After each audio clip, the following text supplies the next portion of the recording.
Hi friends, എല്ലാവർക്കും സുഖമാണെന്ന് വിശ്വസിക്കുന്നു.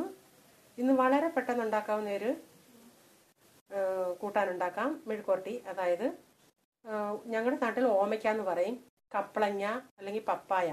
ഇതുകൊണ്ട് മെഴുക്കുവരട്ടി എങ്ങനെ ഉണ്ടാക്കാമെന്ന് നോക്കാം. അതിനായിട്ട് ഞാനിവിടെ 1/2 കിലോ ഒന്നുമില്ല, കുറച്ച് കപ്പളങ്ങ ഇങ്ങനെ നീളത്തിൽ അരിഞ്ഞ് വെച്ചിട്ടുണ്ട്. അതിൻ്റെ അകത്തെ അരിയും കളഞ്ഞ്, അരി കഴിഞ്ഞിട്ടൊരു വെള്ള പോലെ സാധനമുണ്ട്, അതെല്ലാം നല്ലപോലെ ക്ലീൻ ചെയ്ത് അരിഞ്ഞ് കഴുകി വാരി വെച്ചിട്ടുണ്ട്. നമ്മൾ ഈ ഉരുളൻകിഴങ്ങിനൊക്കെ അരിയുന്ന പോലെ. അതിനായിട്ട് ചെറിയ ഒരു സവാള എടുത്തിട്ടുണ്ട്. പിന്നെ ഒരു 3-4 വെളുത്തുള്ളി ഞാൻ ചതച്ച് വെച്ചേക്കുക. പിന്നെ 1/2 ടീസ്പൂൺ മഞ്ഞൾപ്പൊടി, ഉപ്പ് ആവശ്യത്തിന്, 1/2 ടീസ്പൂൺ മുളക് പൊടി. പിന്നെ ഇതിൻ്റെ അകത്ത് ഒഴിക്കാൻ ഇച്ചിരി വെള്ളം. ഇത് നമുക്ക് എങ്ങനെ ഉണ്ടാക്കുന്നതെന്ന് നോക്കാമേ. ഞാനിവിടെ ആ ഓമയ്ക്ക് ആ ഉള്ളി, മുളക് പൊടി, മഞ്ഞൾപ്പൊടി, ഉപ്പും ആ വെള്ളവും, നല്ല ഇത്രയും വെള്ളം ചേർച്ചാണ്, കാരണം ഓമയ്ക്കകത്തും വെള്ളമുണ്ട്. അതെല്ലാം കൂടി ഇട്ട്, മുളക് പൊടി നിങ്ങൾക്ക് ഇനി എരി കൂടുതൽ വേണമെങ്കിൽ കൂടുതൽ ചേർക്കാം, അത് നിങ്ങളുടെ ഇഷ്ടം. നമുക്കൊന്ന് വേവിച്ചെടുക്കാം. ഇത് തിളയ്ക്കുന്നുണ്ട്, ഇടയ്ക്ക് തുറന്നൊന്ന് ഇളക്കി കൊടുക്കണം. വേവുന്നുണ്ടോ, കുഴഞ്ഞു പോവല്ലേ. ചില ഓമയ്ക്കാൻ നല്ല കല്ല് പോലെ ഇരിക്കും, ചിലത് പെട്ടെന്ന് വെന്ത് പോകുന്നതായിരിക്കും. ഞാൻ കണ്ട അത്ര വെള്ളം ഒഴിച്ചുള്ളെങ്കിലും ഓമയ്ക്കകത്തു നിന്നുള്ള വെള്ളം കൂടെ ഇറങ്ങിയിട്ടുണ്ട്. അന്നേരം നമ്മൾ ആരംഭത്തിൽ അതനുസരിച്ച് വെള്ളം ഒഴിക്കണം.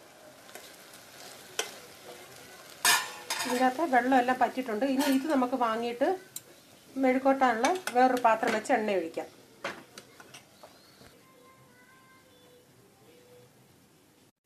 കടായി വെച്ച് ഒരു 2-3 ടേബിൾ സ്പൂൺ വെളിച്ചെണ്ണ ഒഴിച്ചിട്ടുണ്ട്. എന്നിട്ട് ആ ചതച്ച് വെച്ച് വെളുത്തുള്ളി ഇട്ട് കൊടുക്കുക. ആ വെളുത്തുള്ളി ഒന്ന് മൂപ്പിക്കുക. ഈ മെഴുക്കോട്ടയൊക്കെ വെക്കുമ്പോൾ ഇങ്ങനെ വെളുത്തുള്ളി ഒന്ന് ചതച്ചിട്ട് മൂപ്പിച്ചാൽ നല്ല ടേസ്റ്റാണ്. ഈ ചേനയൊക്കെ മെഴുക്കോട്ട വെക്കുമ്പോൾ, ഉരുളൻകിഴങ്ങിന് അത്ര വേണ്ട, ചേനയൊക്കെ.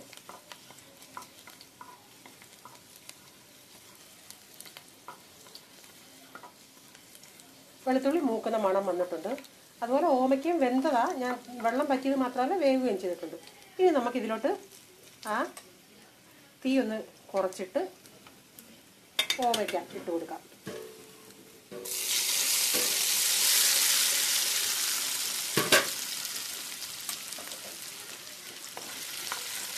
മിക്സ് ചെയ്ത് ഒരു മീഡിയം ഫ്ലെയിമിൽ മൂപ്പിച്ചെടുക്കാം.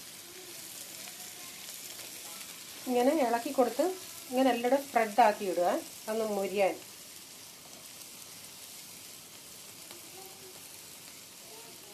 നിങ്ങൾക്ക് എരിവും ഉപ്പൊക്കെ നോക്കാം, എരിവ് വേണമെങ്കിൽ ചേർക്കാം.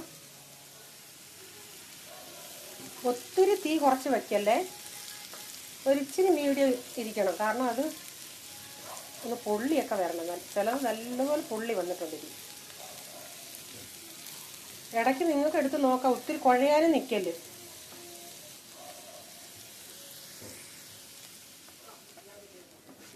ഇതെല്ലാം നല്ലതുപോലെ മൂത്തിട്ടുണ്ട്. ഇനി നമുക്ക് തീ ഓഫാക്കാം. നമ്മുടെ ഓമയ്ക്ക മെഴുക്കുവരട്ടി റെഡി ആയിട്ടുണ്ട്. ഈ വീഡിയോ ഇഷ്ടപ്പെട്ടാൽ നിങ്ങൾ ഷെയർ ചെയ്യുക, ലൈക്ക് ചെയ്യുക. സബ്സ്ക്രൈബ് ചെയ്യാത്തവർ പ്ലീസ് സബ്സ്ക്രൈബ് ചെയ്യുക. ഇതുപോലുള്ള കൊച്ചു വിഭവവുമായി നമുക്ക് വീണ്ടും കാണാം. Bye. God bless you. Thank you.